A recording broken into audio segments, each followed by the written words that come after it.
Madam Speaker, as the Acting Minister for Agriculture, Rural and Maritime Development, I rise to respond to questions raised by the Honourable Nambuliwo. Regarding the Nabuso Agricultural School and the government assistance it has received over the past 4 years. I will begin with the background of the institution, followed by the development objectives set by the government and carried out by the Ministry of Agriculture, and finally, I will provide the breakdown of the assistance provided for Nabuso since 2014. Nabuso was acquired by the Methodist Mission in 1923 as an agricultural school with the purpose of encouraging Fijians to farm their land, grow more food for families, and to grow surplus for sale. This had been the driving force in the establishment of the institution, which had considerable success in achieving its objectives in the 50s and 60s. In the late 80s and 90s, due to changing objectives of the institution, a move towards training for wages or salary employment rather than self-employment slowly showed the downfall of Nabuso. The prevailing mindset of parents and rural families who look at farming as just a way of life rather than a business activity, coupled with poor management, low milk production, low beef, pig and crop production, a reduction in livestock, high weed infestation, degrading infrastructure, old tools and equipment, thefts, the separation of school from the commercial farm, and the withdrawal of government's assistance in 2009 saw the closure of the program and the farmers' scheme defunct. In line with the current government's strategic priority to ensure that agriculture further enhance farming as a viable and efficient profession, which endeavors to contribute significantly to gross domestic product in a sustainable manner, and which further endeavors to ensure food and income security to the people, especially to youths and women of Fiji. The government, together with the Methodist Church of Fiji and the Nabuso farm entity, entered into collaborations to reintroduce the trainees farmer scheme and the commercialization of Nabuso farm entity into Nabuso High School, which became Nabuso Agricultural Training School in 2015. Madam Speaker, between 2014 and 2018, the government through the Ministry of Agriculture has allocated around $2.19 million under its budget as grant for Nabuso. The following breakdown highlights the budgeted allocations with the amount released and utilized. 2014 budget allocation is $315,000, where the full amount was released and fully utilized. In 2015, budget allocation was $330,000, where the full amount was released and fully utilized. 2016, budget allocation was $515,270, where $394,092 was released and utilized. The remainder of this budget allocation was diverted for the rehabilitation program after TC Winston.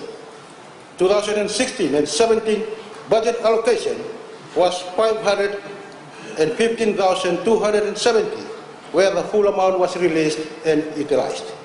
2017 and 2018 budget allocation was again $515,270, and the current amount utilized up to now is $257,635, or 50% utilization.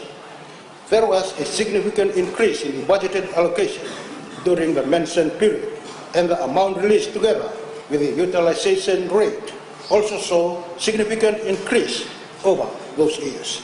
Those grants was utilized for animal productions, which includes the procurement of new milking equipment, pens upgrading and renovation, fencing, feed, pig, genetic, and others.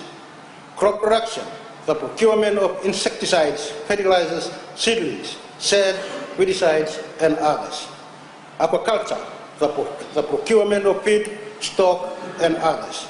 Farm mechanization, which includes fuel, spare parts, repairs, maintenance, gases for welding, oil, and others. Building construction and technology, renovation of building sets, etc. Human resource and administration, wages and FNPF, etc. Madam Speaker, apart from the grant provided by government, the ministry also assisted NAVUSO in the facilitation of the collaboration and farm relationship NAVUSO and Hubei province of the People's Republic of China. In 2016, the Hubei province donated 8 types of agricultural equipment and tools, which includes tractors, rotavator, rotary tiller, plow, mini tiller, power, mills blower, hammer machine for corn, hammer machine for cassava, and pelletizing machine, in which the ministry paid its value-added tax or VAT. Further to that collaboration, the ministry also facilitated the participation of 2 members of staff from NAVUSO to attend short agricultural training in Hubei in China. Additional to the assistance provided by the ministry, the Office of the Prime Minister also provided assistance to NAVUSO in 2013 on cleaning and cooking equipment valued at $5,655.14, renovation of school building, and construction of new dormitory in 2014 worth $247,188.05, procurement of 30 double bunks with mattresses in 2015 worth $17,385, procurement of 70 desks and 70 chairs worth $8,050. The total value of this assistance, Madam Speaker, amounted to $278,278.19. Madam Speaker, the social and economic benefits of this assistance is tremendous and far outweighs the investment in the long term.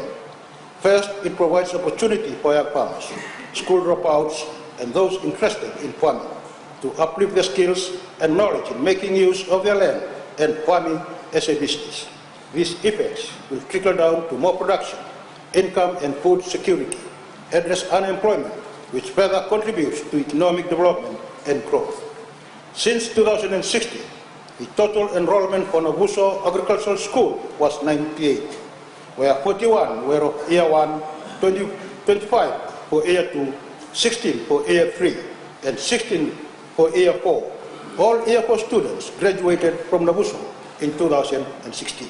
In 2017, the total enrollment was 73, where 25 were of Year 1, 28 for Year 2, 15 for Year 3, and 15 for Year 4. Again, all Year 4 students graduated in 2017.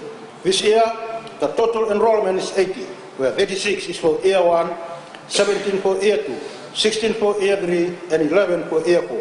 The 11 students for Year 4 are expected to graduate at the end of the year. It is envisaged that a steady growth and development, 30 farmers will be graduating every 3 years. Of the students already graduated in the last 3 years, most are now continuing with farming as their career. Some are venturing into vegetables farming, others into kava, taro, ginger, beef, aquaculture, and dairy farming. And one has gone into sugarcane farming. This is critical in terms of Fiji's food security, and especially in replacing our older farmers in coming years. As mentioned, the assistance provided by government is vital for the agriculture sector. At this juncture, the ministry wishes to acknowledge the government for the continued support in providing these grants for the development of our youth and agriculture in future. Thank you.